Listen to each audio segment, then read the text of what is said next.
It is Friday, so let's get to some questions from the listeners.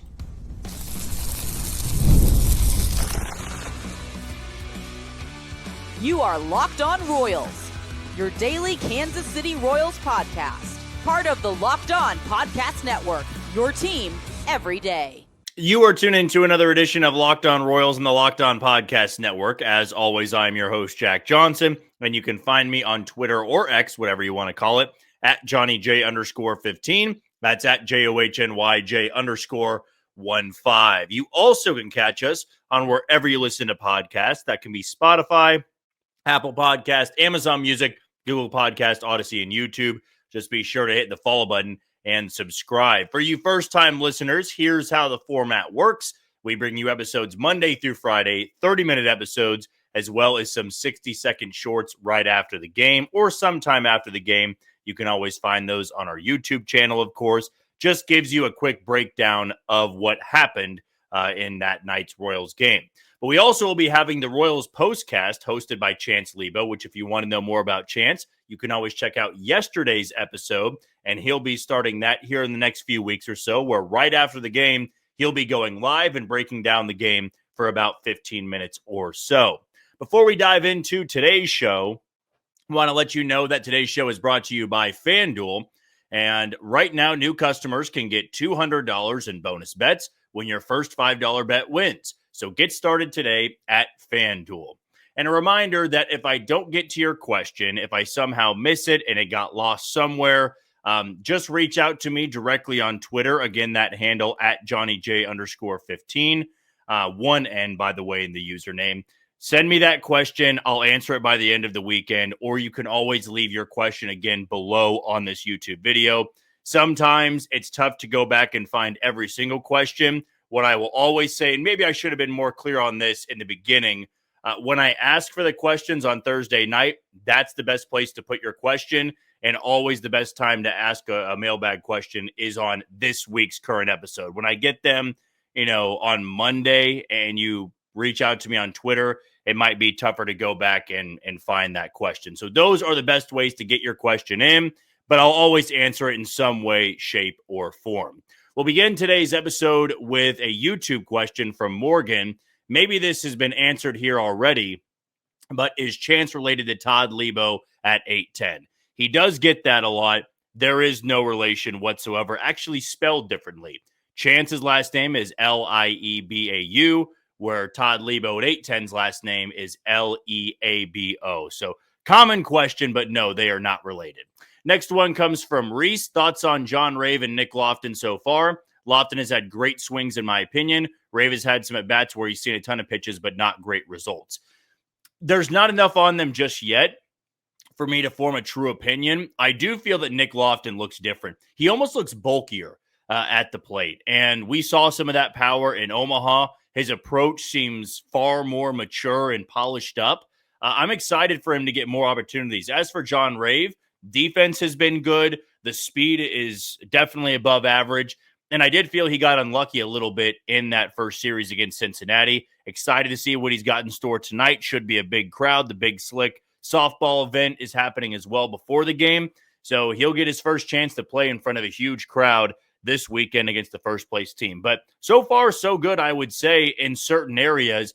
But at the plate is where they need to shine, considering how much the Royals offense has struggled. Next one comes from Robert. India has been playing better lately since getting locked into just manning second or DH. His defense is always going to be suspect, but do you think this is the best usage for him going forward? I do feel it is the best usage, and I feel the Royals have pivoted to that. I'll admit where I was wrong. I did not envision that happening. I thought that he was going to be the one to move around, and they were going to give him plenty of reps in left field and plenty of reps at third base.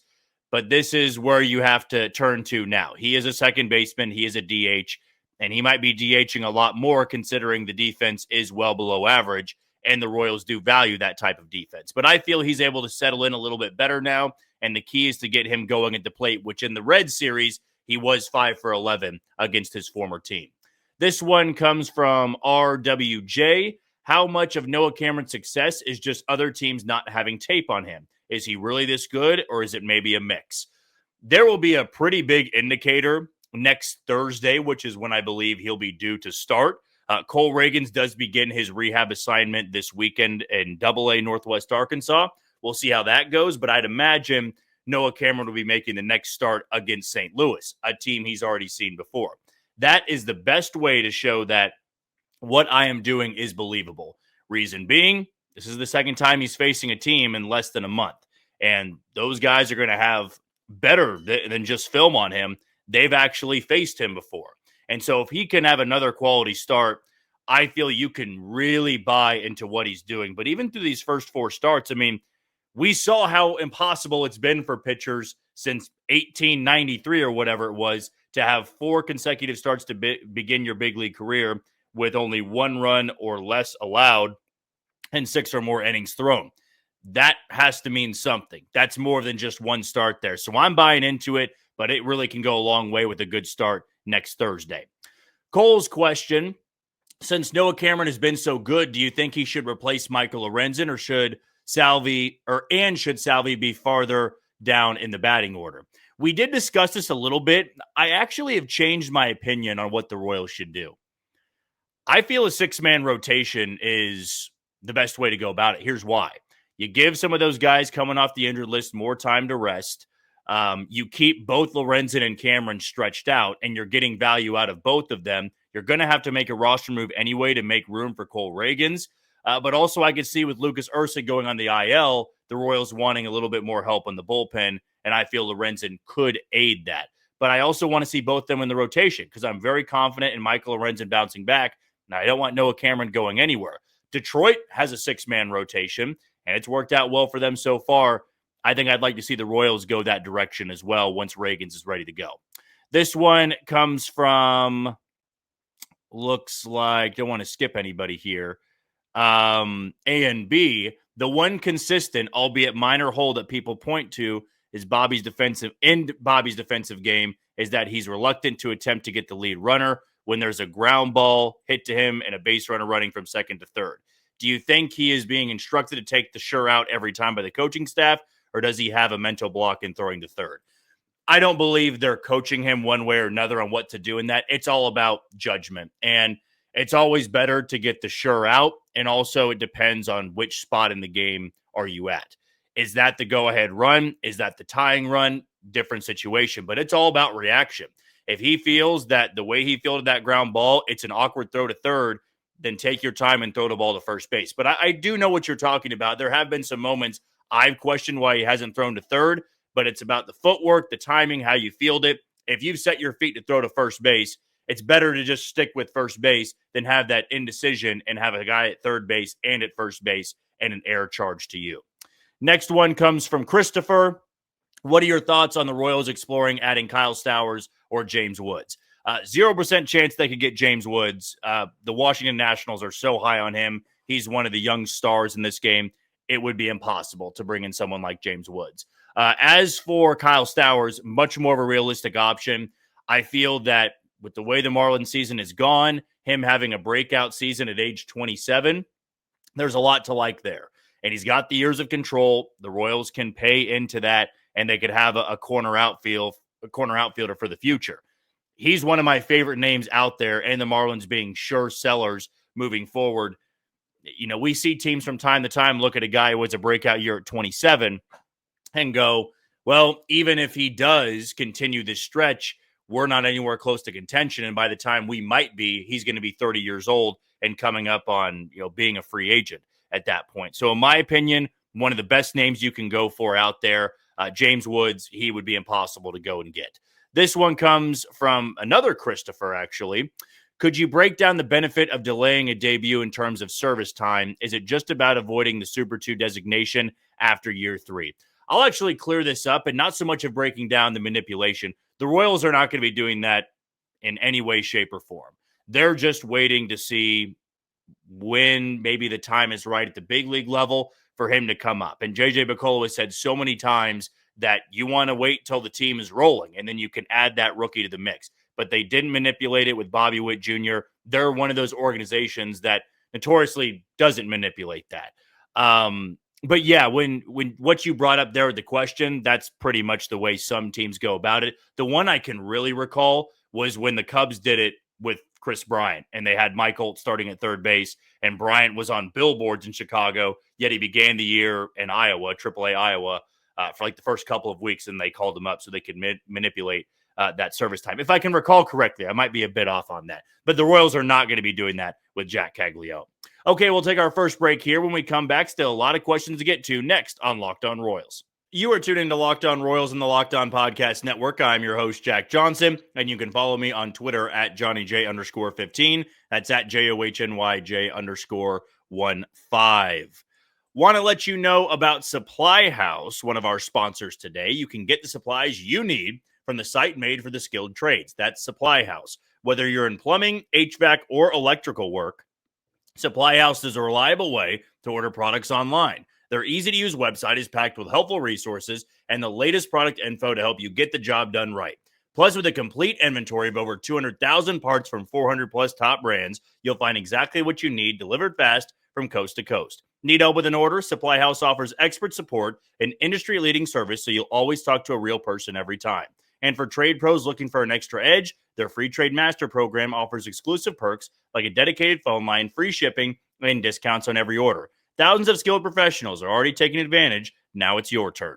Join the Trade Master program today at supplyhouse.com/TM and start ordering plumbing, HVAC, and electrical supplies with just a few clicks. Plus, use promo code SH5 for 5% off your first order. That's supplyhouse.com. Our next set of questions is going to begin with Drew. One of my good friends, Jameson, loves photography and taking pictures. Where would be the best seating at Kauffman for taking pictures? If you don't want to spend a lot of money and you want a good view, I will always say upper deck behind home plate, but a little bit to the right or left. You don't want to be dead center. You feel like you can be blocked a little bit, but anywhere to the right or left, you'll get the full view of the field. You got the Jumbotron and everything. And if you got a good skyline, and when I mean skyline, I mean the actual sky, not what's in the background. We know what's behind Kauffman Stadium, or the lack thereof things behind Kauffman Stadium. But that would be my pick. Cheap seats and a good view of the game and good view for photography, I'd imagine. This one comes from Jack. Hey, Jack, been watching every episode since the beginning of the 2024 season. Appreciate everything you do for the Royals community. Thanks for the kind words, of course. More of a get-to-know-you question here, but what's your preference in beer? Me personally, you can't beat a pint of Guinness, but I'm interested to see what your go-to is. My go-to is always Coors Banquet.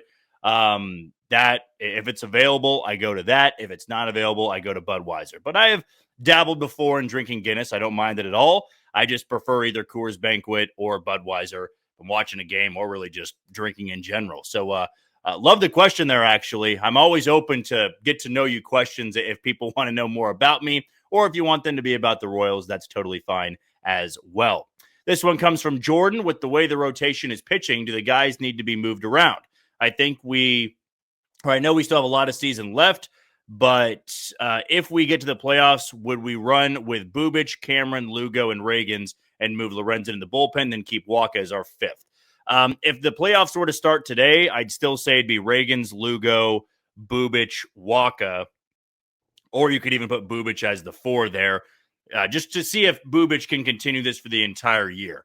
We got to keep in mind that it still is only 2 months, and if Reagans gets back to his form from last year, he is the ace of the staff. You also want to make sure you're not going lefty heavy early on in the series.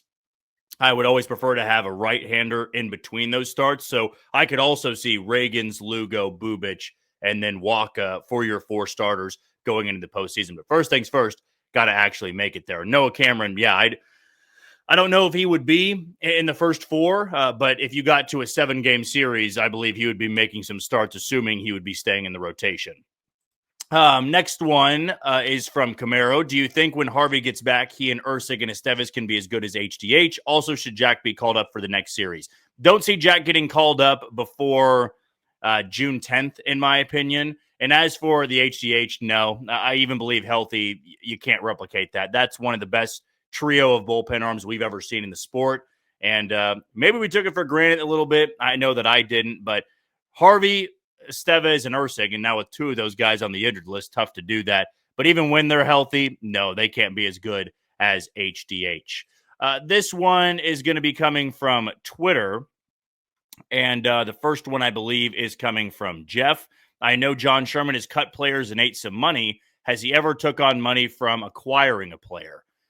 Trying to go back and think about that of guys that would have been under contract. I mean, you're taking on money for some guys that have extra years of control, but not in the way you're asking. I believe since John Sherman has been the owner, I don't believe they've traded for somebody unless I'm blanking on somebody. They just took on their entire contract. So for now, I am going to say no. We're going to rule out those guys like Ursig and Harvey who just had an extra year of control. I'm talking about a true big-time contract that they took on. So no, I can't recall a time that he took on a big contract and paid out of his pocket. Unless I'm missing somebody, feel free to leave a comment in the YouTube page here below if you do recall somebody that they did take on a lot of money when acquiring. This one comes from Chris Bubich. All-Star, if the MLB All-Star game started next week, how many Royals do you think make the team? It would be Bubich. It would be maybe Carlos Estevez, considering he's one of the top save leaders in the American League. Bobby Witt Jr., of course. So those would be the three. Maybe Lucas Ursig. But I believe it would be either Ursig or Estevez that would be getting in there. The surefire ones, Chris Bubich and Bobby Witt Jr., and then you might be able to get one reliever in. That is if the All-Star game was next week. This one comes from Jerry. With the A's falling apart, what are your thoughts on trading for Miguel Andujar? Hitting .310 with a .339 OBP, .757 OPS, 3 home runs, 20 RBIs, and 158 at-bats, only making $3 million this year. And what do you think you'd have to give up? You wouldn't have to give up a lot. My concern would be the overall fit. I know he's played some left field as well now, so he's a third baseman and a left fielder. Not a great defender, but I would be interested in that because he's now backed up a pretty good year from last year with another good year. So I'd be for it. I don't believe it would cost that much considering he's a rental and a cheap rental. So yeah, he is one of those names that would absolutely be on the radar, at least if I was the one running the team. This one comes from Bobby Royals. What spot in the lineup would you bat Cags when he gets called up? I've gone back and forth with this, so it's actually a great question. I would hit him third so he can have some protection. I don't want to hit him sixth or seventh where the guy behind him might not be a serious threat to drive in runs. I want Cags to get hittable pitches. So if you've got Vinny that's red hot and he hits behind Caglione and Bobby Witt Jr. is ahead of him, well, you're going to have to throw him some hittable pitches because you don't want to put guys on for Vinny Pasquantino when he's hot. So I'd hit him third. I would probably guess, though, he'll hit either sixth or seventh when he gets called up to Kansas City. Next one here is coming from Billy. When will Bonehead Q stop putting his best hitter fifth in the order? Well, the question is, where is the best spot for Maikel Garcia? I have pointed out some numbers before that he's done well at the leadoff spot.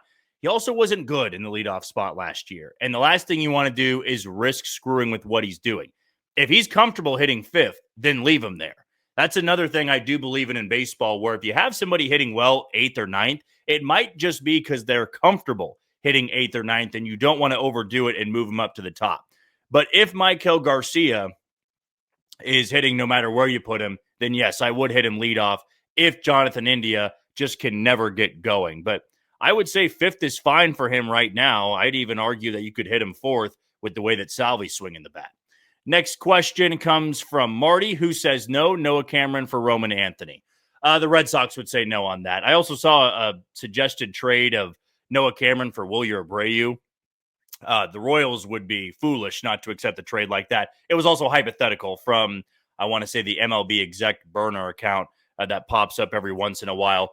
Wilyer Abreu is one of the more underrated players in all of baseball, and Noah Cameron, as great as he's been, it has only been 4 starts at the big league level, and he wasn't a major prospect before making his debut. Roman Anthony's a major prospect, so the Red Sox would say no on that. Let's get to one more here before our final break. This one is from Rod. What moves can the Royals realistically make, not including Caglione, to get out of the bottom 5 and runs scored? There are names out there: Kyle Stowers, Taylor Ward, Miguel Andujar, Brandon Lau. You have Sam Haggerty. We brought his name yesterday. You could also turn to maybe Jordan Beck in Colorado, though he's a catcher, so that could be a bit complicated. There are names out there. I will say it always takes 2 teams to trade. You can't just be aggressive and expect people to make your wishes come true, basically. They're not just going to bow down to you and pull the trigger to whatever demands you may be making. It's going to have to be the sweet spot, the right time to make the trade for both sides. But there are names out there, and a lot of names I believe the Royals are going to be linked to. Okay, we're going to take our final break of the show. When we come back, we'll wrap it all up next on Locked On Royals. You are tuned into Locked On Royals and the Locked On Podcast Network. I'm your host, Jack Johnson, and you can always follow me on Twitter or X at JohnnyJ_15 and check us out wherever you listen to your podcast. Want to give you a cool Father's Day idea, and if you remember the magic of 1985 and the glory of 2015 or the roar of Kauffman on a postseason night, this one's for you. To honor Kansas City's 2 World Series championships, Nyko Sports has released a limited edition, full-size collectible bat celebrating both legendary runs, from George Brett to Salvador Perez. Only 1,000 of these bats will ever be made, each one individually numbered, officially licensed, and packed with stats, dates, and names that define Royals greatness. Brett, Saberhagen, Gordon, Hosmer, Moustakas, and many more. 2 titles, 1 proud city, a legacy built on grit, passion, and unforgettable October nights. This bat isn't just a collector's item, it's a tribute to the Royals' championship legacy, built to last and made to display. And when they're gone for good. Visit Nyko Sports, that's NIKCO Sports.com, and use promo code LOCKED at checkout to save $10. Again, NIKOsports.com with the promo code LOCKED. Our final set of questions is going to begin with Patrick. We need a bat and pitching has been called baseball's currency. Which pitcher do we trade to get a solid outfield bat? I still feel you would pull from the minor league ranks. That could be anyone from maybe Eric Sarantola or a Steven Zobek. You know, those college arms that have been in the system for quite some time. Luander Avila is another guy that's close to the big leagues. I just don't know if they would want to pull from the major league roster. I would see them more adding than subtracting if they are going to be bringing in an offensive player. So you look for maybe the guys that are getting squeezed out of the bullpen, or you look for some of those AAA and AA arms that you feel you could recreate with another talent that you would be drafting. This one comes from John. Does Salvi need moved down in the batting order, possibly to 6th? I have been asked this before. I would be surprised if he was, just because who's going to hit 4th?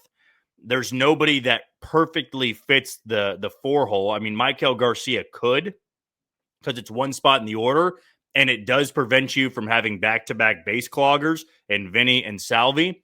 But there's not a true number 4 hitter on this team, at least not while they're struggling at the plate. There's just not going to be somebody that can take that spot and would be the obvious answer.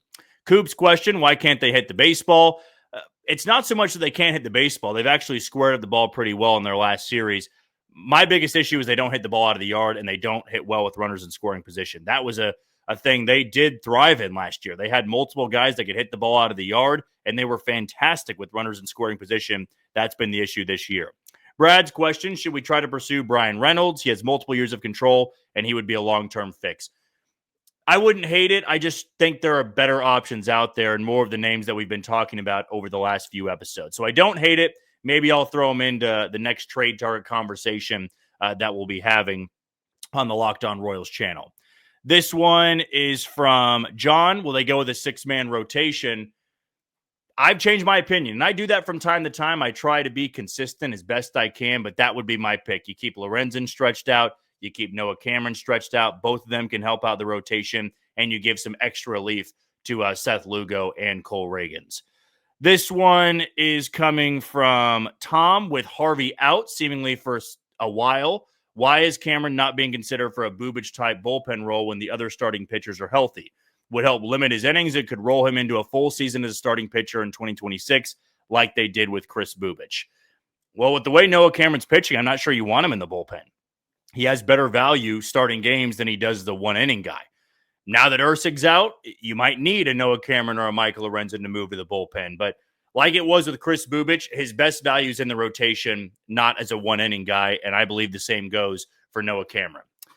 Next question is coming from Shannon. Any word on who the Royals may be targeting at number 23 in the upcoming draft? I'm glad you asked this, not because I have a perfect answer, because there's nobody that I believe has been highlighted more than the rest. I am going to be doing a segment maybe closer to the middle of next week, where we talk about some draft prospects the Royals could target. They've got 2 selections, too, in the first 35. So we'll be going over a couple different names there. That's what I'll leave my answer to right now. There's nobody that's been highlighted more than the rest, but we'll give you some names that I really feel like could be a good fit for the Royals when they do show up and ready to pick at number 23 in the amateur draft. Amber's question, true or false? Number 1, Salvi should be moved down in the lineup. I'll go false on that. Number 2, Bubic is the new ace. It's a good one. With Cole Reagans still, uncertain if he can work back from this groin injury, I'll say that Bubic is the ace right now, so I'll say true. And number 3, India should not be playing second base. I'll say false. He needs to be second base or DH for the rest of the season. Freddie's question, in the upcoming series against the Tigers, if we were to get swept, how would you feel about what actions would need to be taken, if any? On the other hand, if we sweep the Tigers, how will you feel moving forward? I know it's only late May, but things are starting to seem dire. It's funny that we say things are dire and they're 30-27. It's dire in Baltimore. It's dire in Chicago with the White Sox. You're not in a dire spot if you're a game and a half out of a playoff spot. Last year, the Tigers were 10 games under 500 in August. That felt pretty dire, and yet they went on a ridiculous tear that put them in the postseason. If they get swept by Detroit, you just have to put the Central on the back burner for now. They would be 10 games back, and it's not looking good that you would be catching Detroit, and Detroit would be 40-20 at that point, and you would be 500, so you wouldn't be feeling very good at all. It would not make or break the season. Now, if they sweep Detroit, you still have to focus on just keeping pace, making sure you don't fall to 10 games back like it would be if you got swept. It's too early to be looking at the standings and saying, well, this is huge for the playoffs. It is in the grand scheme of things, but it is May 30th. This was June 30th, July 30th, August 30th, totally different conversation here. But I'm not sure any action would be taking place if they got swept. Detroit, record-wise, is the best team in baseball. You would maybe get a little bit more aggressive in searching for guys that can help offensively or get Caglione up sooner rather than later.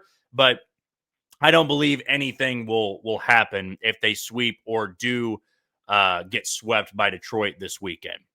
This one comes from KC Preds fans. I personally think the Royals should try and acquire a blocked prospect from another team at the deadline this year, specifically outfielders. What do you think it would take to get maybe Kevin Alcantara from the Cubs or Dylan Beavers from the O's? Yeah, the thing with blocked guys is, you can go after them and they've got good upside. It's just not a proven thing. And if you need a proven thing in the lineup, a blocked prospect is clearly somebody that's not a proven thing. I like those names. They could be a good fit, but I do feel the Royals are going to go after a big league starter and somebody they can play every single day this year and next year. That doesn't rule out they could get somebody else like a blocked prospect. That absolutely could be the case. But for their big fish, if they are buyers at the deadline, I'd imagine it will be a big leaguer and not somebody that's blocked in AAA. Jake's question, what does it say about the Royals' evaluation of the team if at this point we've DFA'd 3 players in favor of AAA players? I just don't believe they could go on much longer with Sam Long and Chris Stratton, or not Sam Long, but Chris Stratton and Hunter Renfroe and Kevin Biggio. They had guys that were playing their ass off in AAA, and it was a reward to them that you play well, you're going to have your shot in Kansas City. And for the other guys, they gave them 2 months, and it just never worked out for them. And that's just the business of baseball. You got to be in the business of winning. This one comes from Aiden. Do you think the Royals can get Adolis Garcia? With the Rangers struggling and his age, along with him struggling, he would provide tons of power to an offense that needs it. Certainly, but it's been back-to-back bad years for Garcia.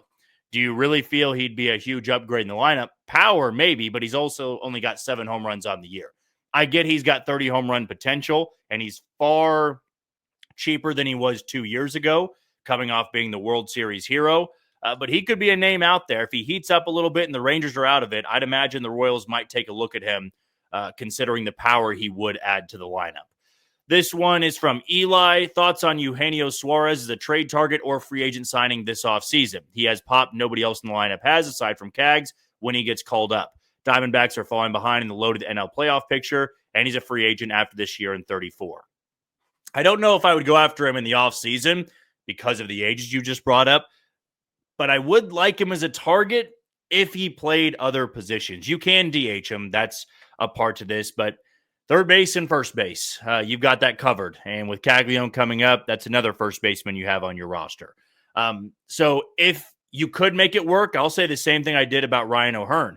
If he's hitting and he can help your lineup, you can make it work with the positions out there. Clearly, that's already been a point of emphasis for the Royals that they need the bat, and they'll make it work out there in the outfield or in the infield. Reagan's is King's question, will Lugo be on a limited pitch count for the Tigers series? I haven't heard any pitch count. If he's laboring in the fourth or fifth, I don't think they'll push it. But if he's looking good, I believe they'll treat him as usual here. It's much different with a middle finger strain than it would be with a shoulder injury or an elbow injury. Royals fans question, with Ursig to the IL, is your late innings Lynch, Schreiber, and Estevez? I believe Steven Cruz can be a late inning guy. Taylor Clark will get some run as well. There's not going to be a penciled-in seventh or eighth inning guy. They're going to do whatever they can to get the ball to Estevez in the ninth inning. That would be my best guess. And is this one's from 7? Is there no way we can propose a trade and get Mike Trout? Yeah, I'd write that off. They're not going to get Mike Trout. Not with the contract. I believe he'll be an Angel for life, whether he plays for 5, 6 more years or he only plays a few more years. But you can pretty much count on the fact that the Royals are not going to be targeting Mike Trout at the deadline. All right, that's going to do it for another edition of Locked On Royals and the Locked On Podcast Network. I have been your host, Jack Johnson. Before we say goodbye, thank you for making Locked On Royals your first listen today. For your second, check out the all-new Locked On MLB Game Night. Every game, every night, all season long. Get local analysis on a national scale and find MLB Game Night on Locked On MLB on YouTube or wherever you get your podcast. We'll be bringing you the YouTube short tonight, tomorrow, and Sunday, but we'll be back on Monday with a full breakdown of what happened in the series against Detroit. But until then, you take it easy, Kansas City.